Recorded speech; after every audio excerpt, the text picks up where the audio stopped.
es el uso de la elaboración, diagrama de laboratorio clínico. Esa tablita que siempre hacemos el control de calidad, pero que tiene sus 6 pasos a seguir, que se lo como la regla de oro o el control de la regla de GAR. ¿Cómo se hace este concepto? Pues vemos, lo primero que tenemos, ojo, aquí he puesto el mes,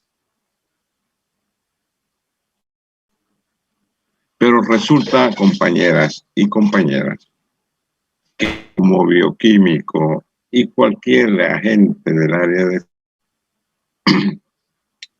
no trabaja los 30 días. Trabajamos de lunes a viernes. Lunes, martes, miércoles, jueves, viernes. Son 5 días. Laboratorio, por decirlo, de salud.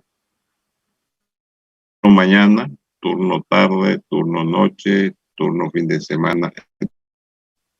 Por lo tanto,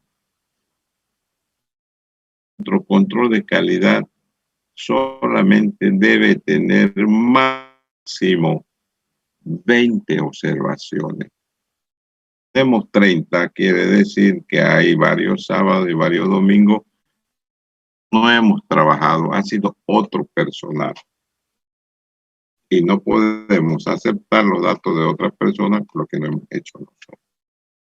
Una vez que colocamos nosotros en esta matriz los resultados de nuestro de calidad, que se hace semanal, mensual, dependiendo de la característica, comenzamos a sacar el promedio o la media.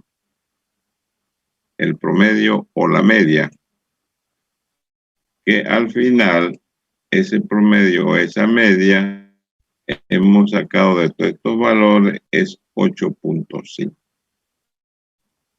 La diferencia del resultado real menos el promedio se conoce como diferencia. Y lógicamente esa diferencia puede ser positiva o puede ser negativa. Estamos elaborando en una matriz valores para poder utilizar la desviación estándar. Y luego calcular el cuadrado de la diferencia. O sea, este valor lo multiplicamos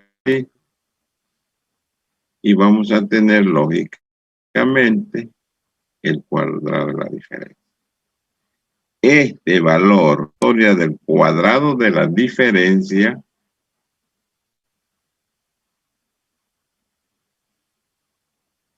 es lo que vamos a dar. Marvin levantó la mano. ¿Qué quiere para una cosa? Bueno, les decía que para poder conocer o aplicar estas reglas de Westgard o las reglas de oro es necesario conocer la desviación estándar. Y la desviación estándar no es más que la sumatoria, ¿no? O sea, la raíz cuadrada de la sumatoria de las observaciones, medio menos el promedio, cuadrado de la diferencia de ese promedio, menos n menos 1. Y aquí yo tengo los días, y si ustedes observan, son 30. Esta matriz es útil. Ya les explicaba que nosotros solamente trabajamos 20 días como bioquímicos. Y estos son los valores de nuestro control. En este caso, un valor de calcio, valor teórico. Entonces, para poder llegar a esta fórmula de valor estándar, necesitamos la sumatoria del cuadrado de la diferencia. Por lo tanto, rápidamente, a través de un macro o a través de Excel, podemos sacar la media. De todo esto, la media es 8.5 para todo. Entonces necesitamos, para llegar al cuadrado de la diferencia de este valor menos el promedio, y lógicamente van a salir valores positivos y valores negativos. Pero yo necesito la sumatoria del cuadrado de diferencia. Entonces lo multiplico entre sí ese valor y me va a dar estos valores. Por lo tanto, tengo el día 1, todo de mi control el día del primer día, que en este caso saco su media, saco la diferencia y el cuadrado de la diferencia. La sumatoria de este cuadrado es lo que yo utilizo para calcular la desviación estándar. Una vez tengo, ¿qué es lo que hago? Calculo la desviación estándar y la covarianza. Recuerden que la covarianza es el porcentaje de la desviación estándar. Y de ahí puedo, de este promedio, 1, 2, la desviación estándar, y tengo más 1, más menos 2, más menos 3 desviaciones. Esto tiene una importancia en la toma de una decisión para ver si nuestro trabajo está bien, si nuestra micropipeta está bien, el espectrofotómetro está bien, si nuestro trabajo está bien o los tipos de punteros está bien, dependiendo qué es lo que queremos investigar. Entonces, una vez que hemos hecho errores, graficamos con los resultados y aquí tenemos los valores, en lo cual es lo que vamos a analizar en la clase de hoy. ¿Cómo podemos interpretar que nuestros resultados están con precisión y con exactitud? Esto, lo que le acabo de indicar, es parte de la unidad o la asignatura de control de calidad, que se lo he dicho para recordar, porque yo voy a, esto ya lo manejan muy bien. Por lo tanto, el control de la multirregla, que nosotros los bioquímicos le llamamos la regla, se elabora por esos datos que se hacen. Escuchen, esos datos solamente son 20, no son 30. Estamos a nosotros, y así nos formaron hace muchos años, de calidad se debe hacer mes por mes. Y como el mes tiene 30 días, pues hay que poner los compañeros. El mes 30 días o 31, pero nosotros trabajamos 20. Y nuestro control de trabajado, no sábado y domingo que no hacemos nada, persona la que hace su control de fin de semana o no, o los turnos noches en paz. Una vez que reunimos datos, viene la etapa del proceso, colocar en esa tabla todos nuestros valores. Si están bajo estas 6 reglas, tiene cada uno su interpretación, que es lo que vamos a analizar. Si nuestro trabajo está dentro de este valor, que significa dentro de las 2 desviaciones estándar, está bajo control, es aceptado.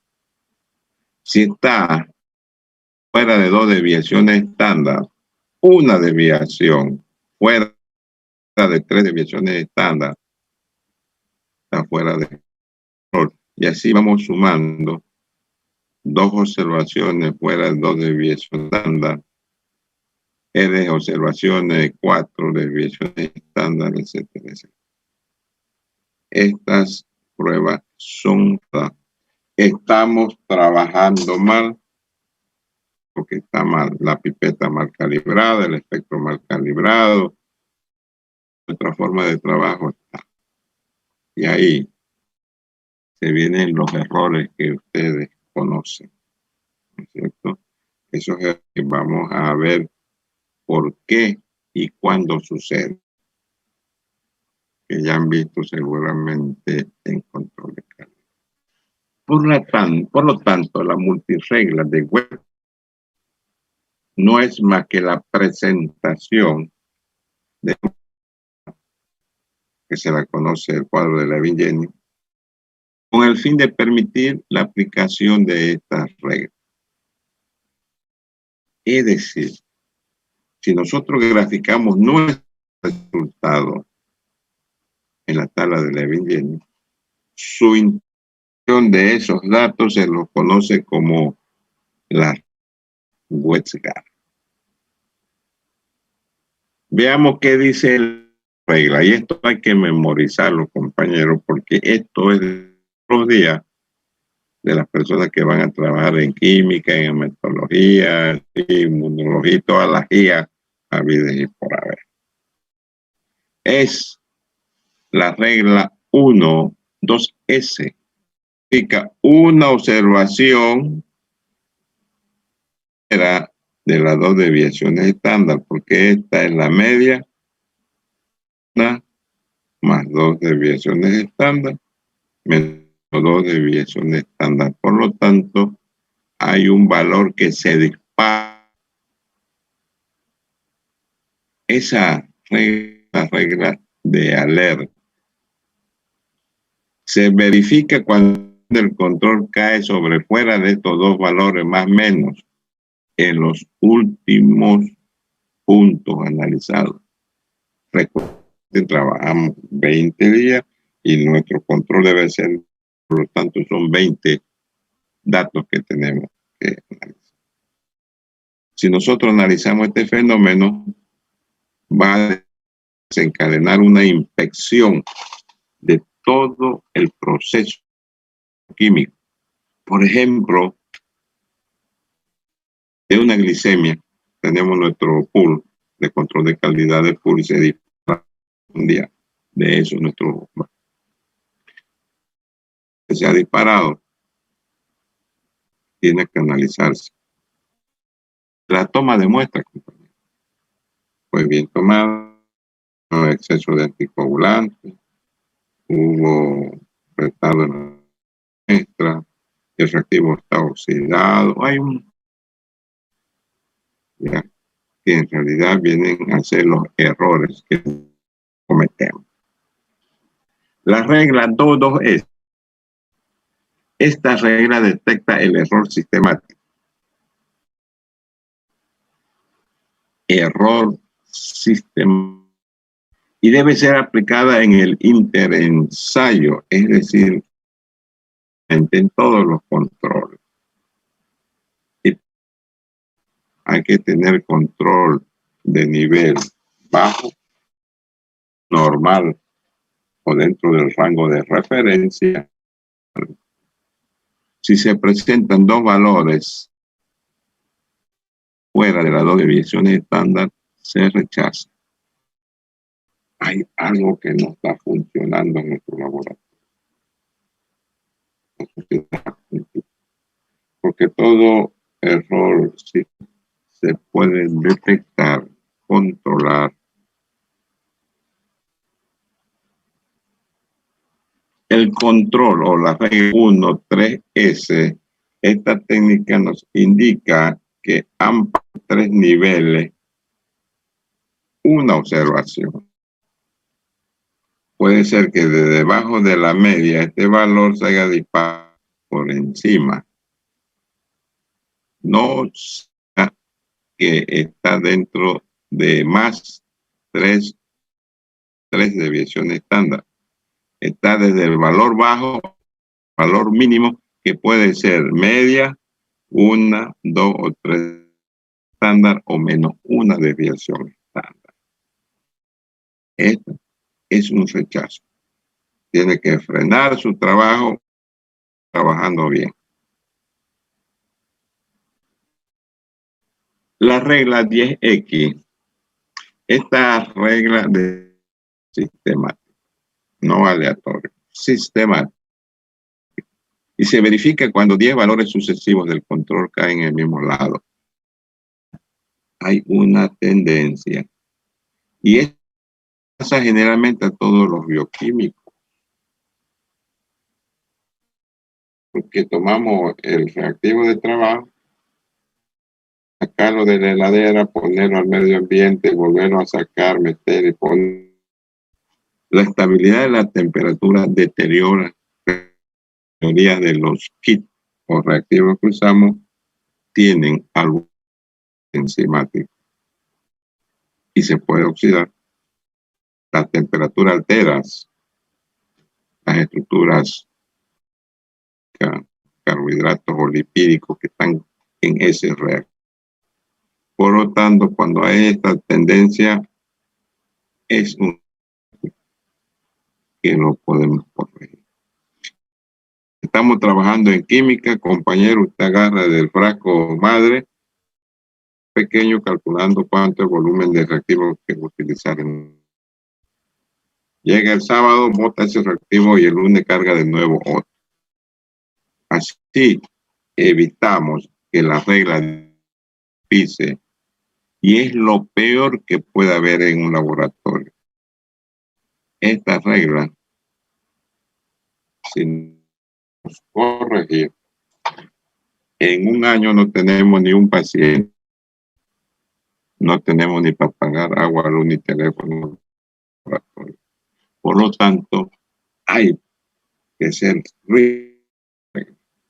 Hay muchos compañeros, colegas, todo el mes con el mismo frasco de reactivo de trabajo encima. Nos acordamos que se dispara por ahí. Y ahí los comentarios. El laboratorio tal me presentó como diabético, como renal. El laboratorio tal me dice que yo estoy sano. ¿A quién cree?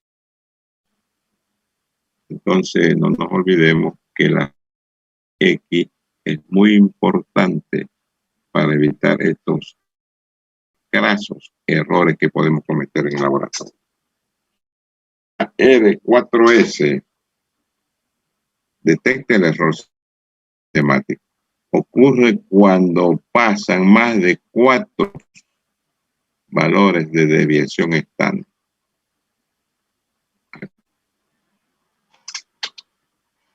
Se puede detectar también cuando nuestro control está en estas condiciones. Hay un error que debemos analizar inmediatamente y rehacer todo nuestro trabajo de ese día. La puntera o el tips obstruido, o pipeta descalibrada, el espectrofotómetro, la vida media de la fuente luminosa llegó a su... Es decir, hay muchas causas que en el laboratorio más tarde vamos a ver y analizar esos datos. En cuanto a la regla 4.1s, el rechazo se produce similar si la R4S, ya, siempre la tendencia que es similar, pero en este caso los 4 son de una desviación estándar. Ese límite también detectar errores y generalmente se debe a contaminaciones o oxidaciones enérgicas en nuestros reactivos.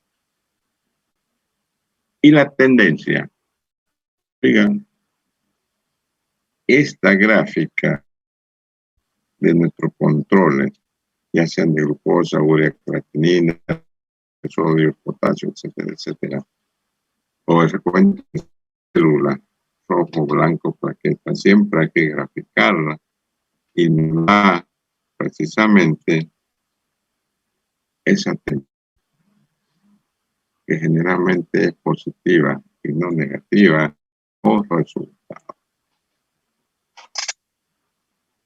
La curva de Levin-Jennings para interpretar Edgar es esto. Vamos a tener un valor idéntico. Subir y va a bajar. Una especie. El estándar hay que usarlo todos los días y no trabajar con, porque si usted trabaja con factor de cálculo, siempre tener una sola línea. Y es lo peor que hacemos compañeros, los bioquímicos. Por no gastar un activo, le tiran el factor de cálculo a la semana. No es así. Por antes del kit o de trabajo hizo un calibrador. Es para hacer. Vamos a analizar las tendencias, causas que pueden ocurrir en este fenómeno. Entonces, veamos aquí para poder interpretar todo aquello que hacemos una curva de Levin-Jennings que ya, ¿no? Y lo primero que hacemos es sacar la mente y la graficamos o ponemos con un punto, con un color. Luego comenzamos menos 1, 2 o 3 desviaciones. Una vez establecidos estos valores, que generalmente no lo ponemos en la tabla de Levin-Jennings, sino que lo anotamos atrás, comenzamos a leer estos valores. Por ejemplo, un valor que era de 2 desviaciones estándar, 2 valores. Aquí tenemos 2 valores que están desviaciones. Entonces, nosotros no podemos interpretar esto, podemos aplicar que este cuadro está en esta forma.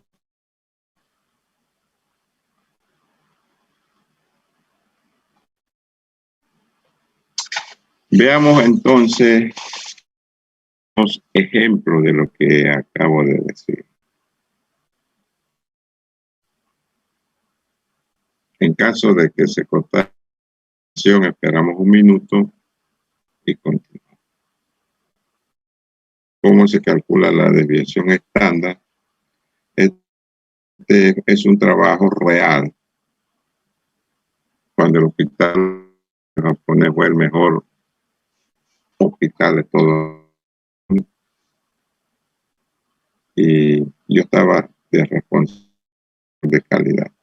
Veamos los leucocitos.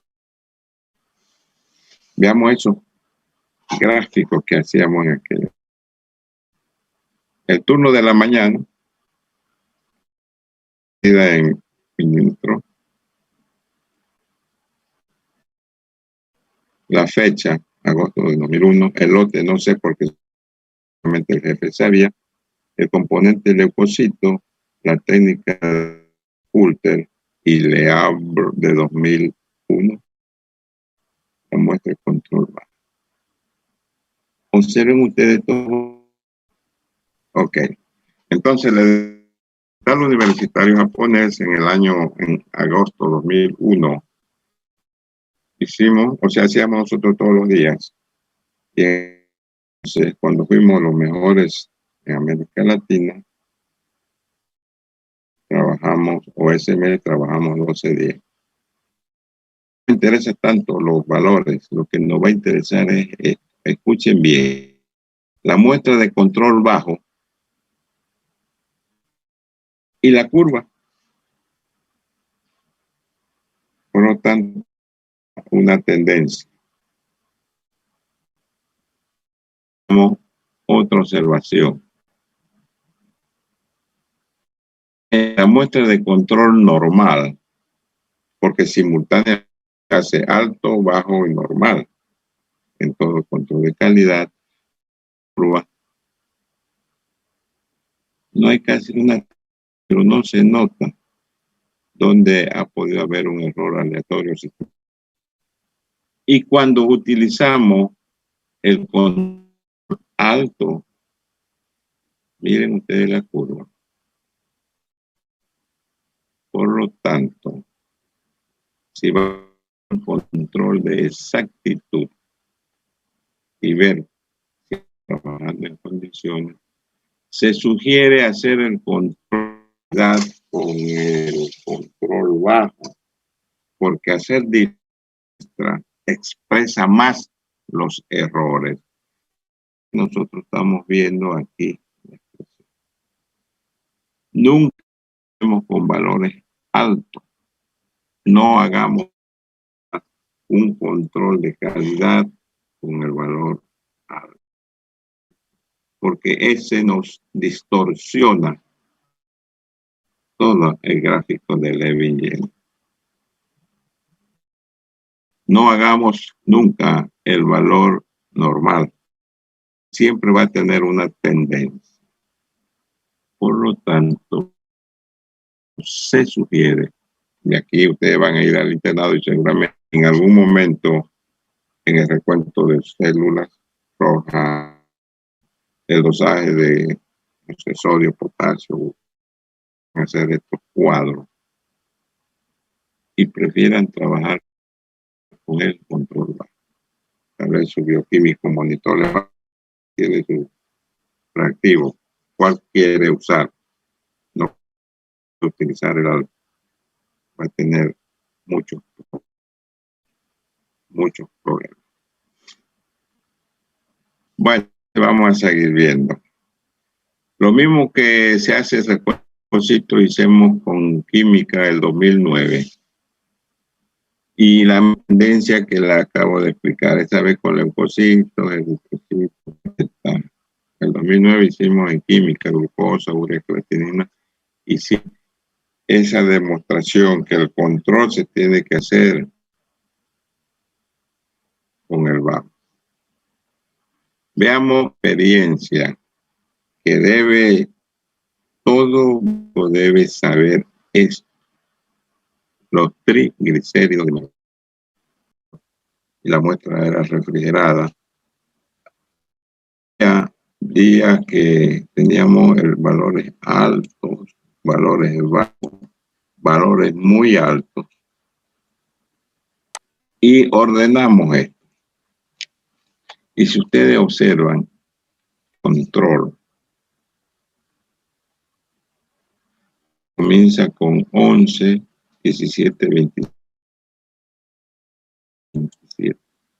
Y va subiendo los valores hasta llegar, compañero, a 1319 estos valores.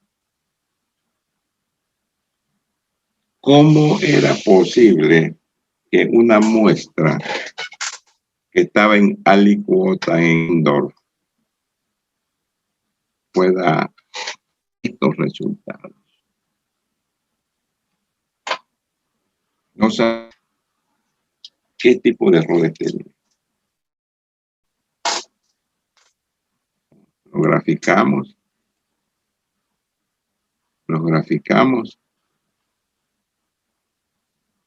y siempre había una tendencia en algún momento. ¿Saben qué pasó? Resulta que Margarita reportaba triglicéridos y desde esa vez nunca más el hospital japonés hizo triglicéridos porque teníamos un gran problema. El laboratorio estaba en sección y al lado estaba el laboratorio de patología. Y todos los días jueves de quirófano bajaban estas patológicas que estaban en formol.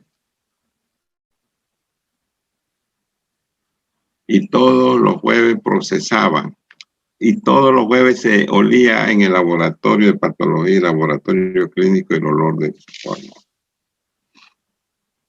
Oigan, si nosotros leemos el fundamento del método, dice que los triglicéridos hay que saponificarlo, luego oxidarlo.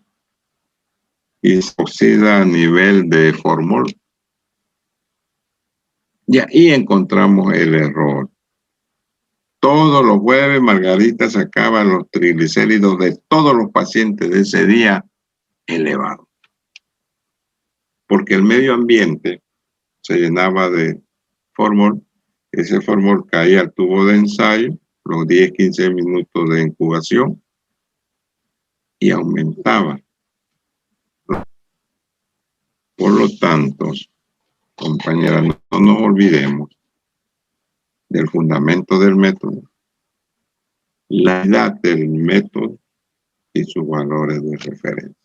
Tiene que estar aquí siempre, no solamente en triglicéridos, en glucosa, en urea, en creatinina, sodio, potasio, en el recuento de plaquetas, glóbulos rojos, eritrocitos, en todo. Siempre va a haber un error. Siempre va a haber un error.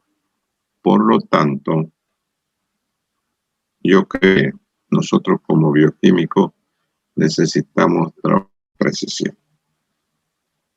Bueno, compañeras, si hubieran alguna pregunta, adelante. Esta es la experiencia vivida en Hospital Universitario Japonés respecto a todo esto. Este es el laboratorio de bioquímica de un hospital donde se realizan las prácticas de docencia en la área de bioquímica general, bioquímica clínica, bioquímica molecular. Y bueno, cada laboratorio tiene su servicio.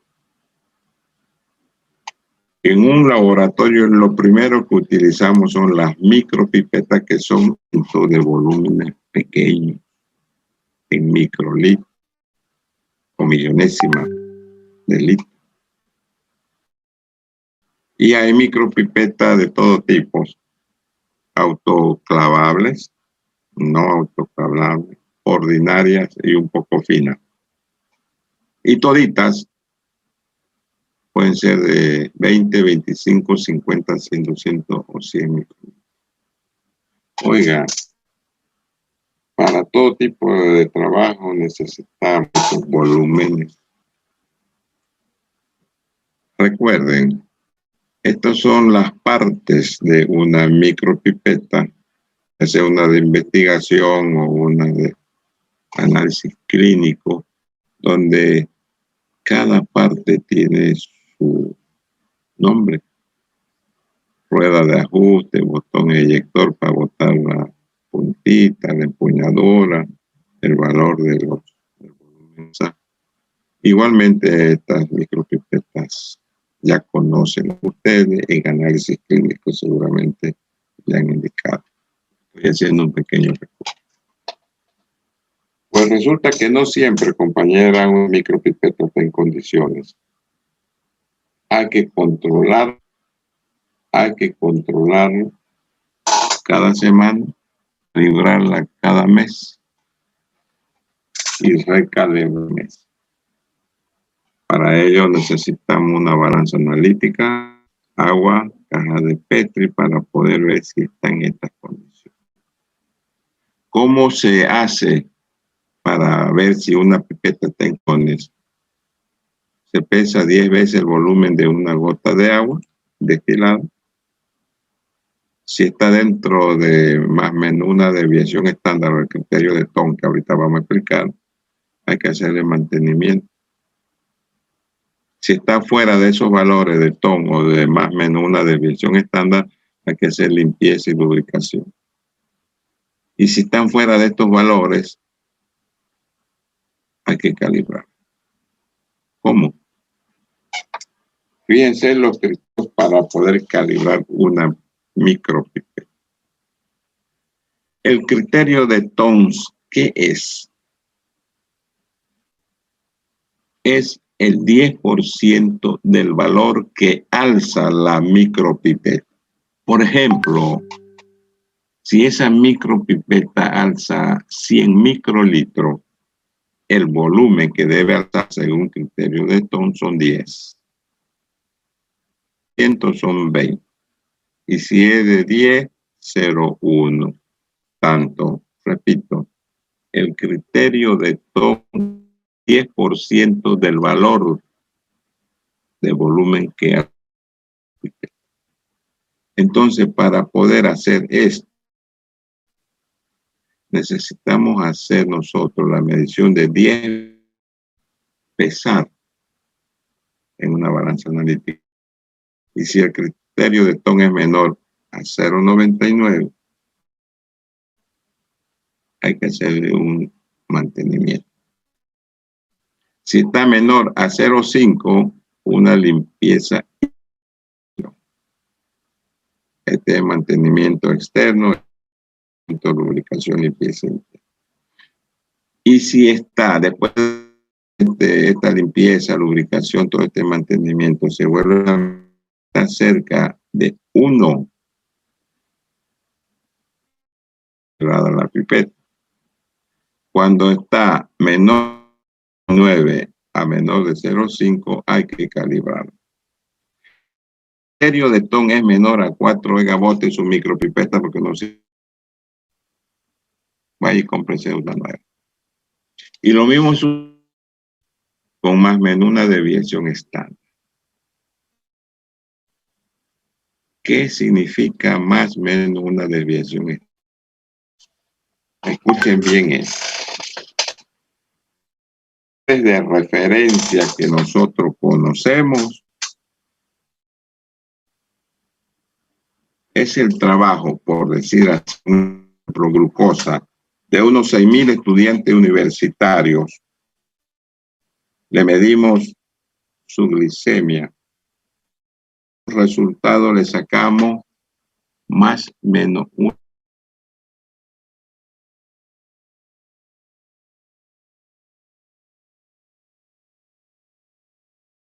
desviación investigado. Lo conoce como valores de referencia.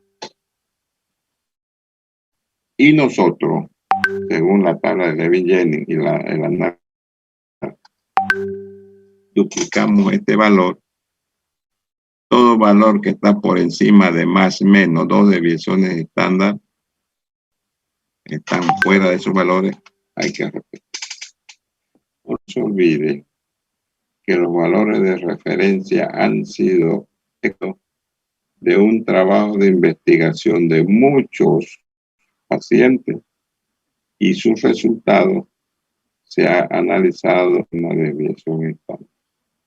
Tenemos los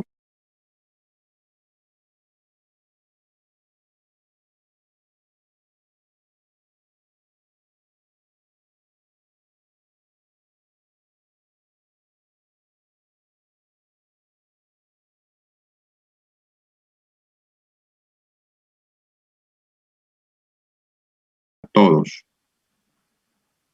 sus micropipetas que se son 2 o 3 pipetas por mes.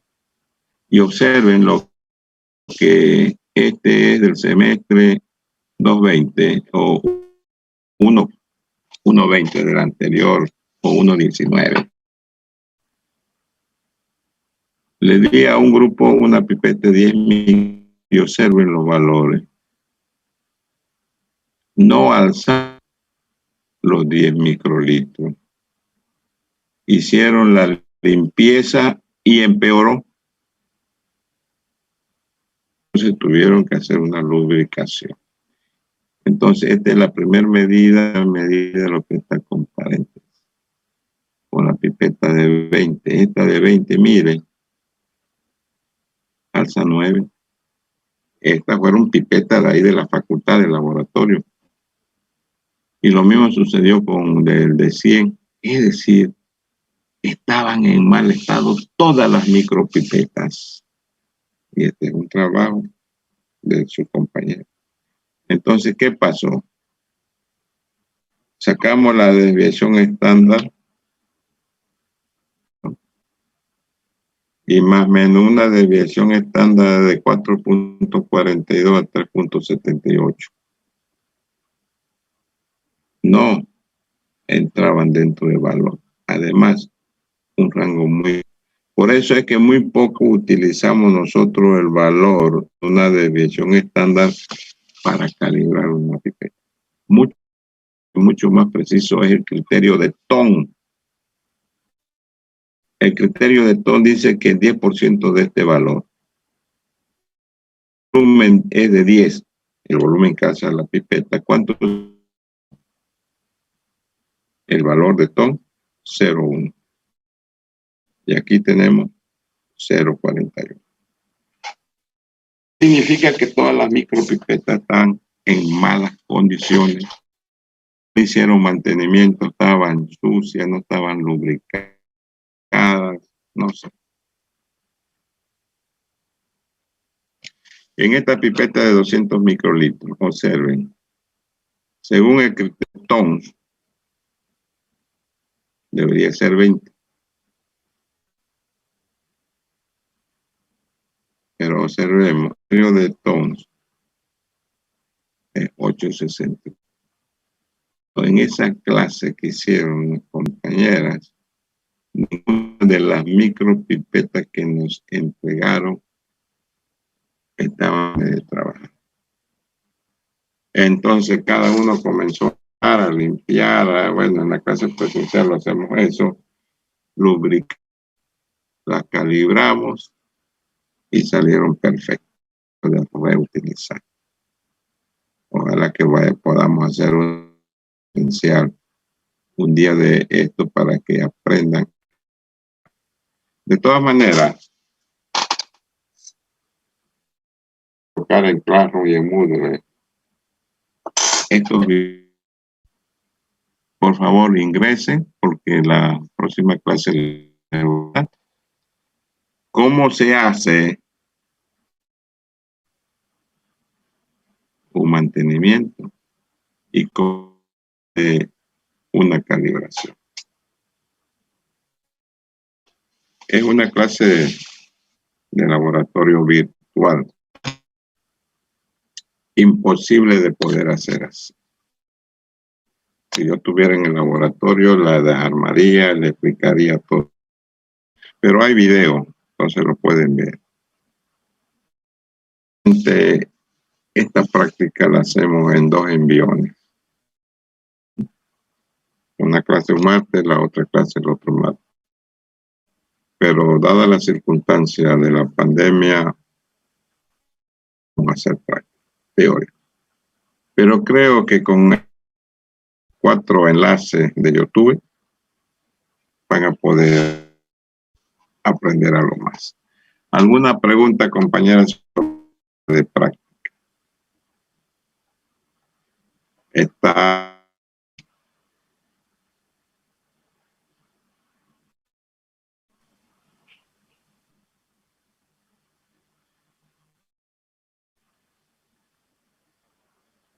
A ver, ¿alguna pregunta o alguna duda que tenga respecto a esto?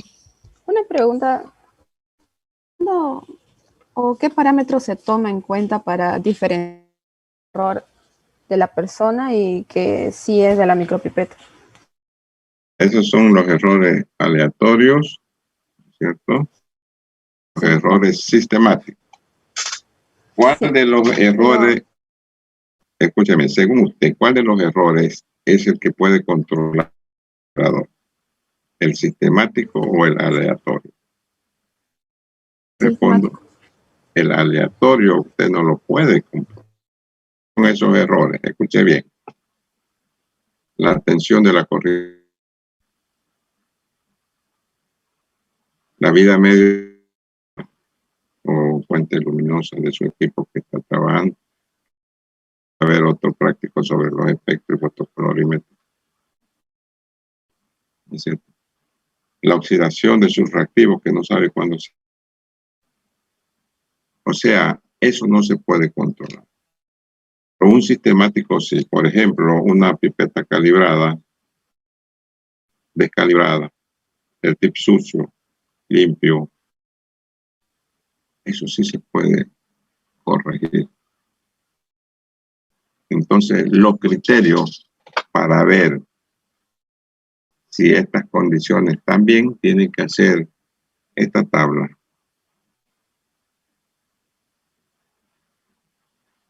Agarrar el pipete, medir 10 veces el volumen, calcular el criterio de Thom, y ahí usted se va a dar cuenta en qué condiciones está su micropipeta.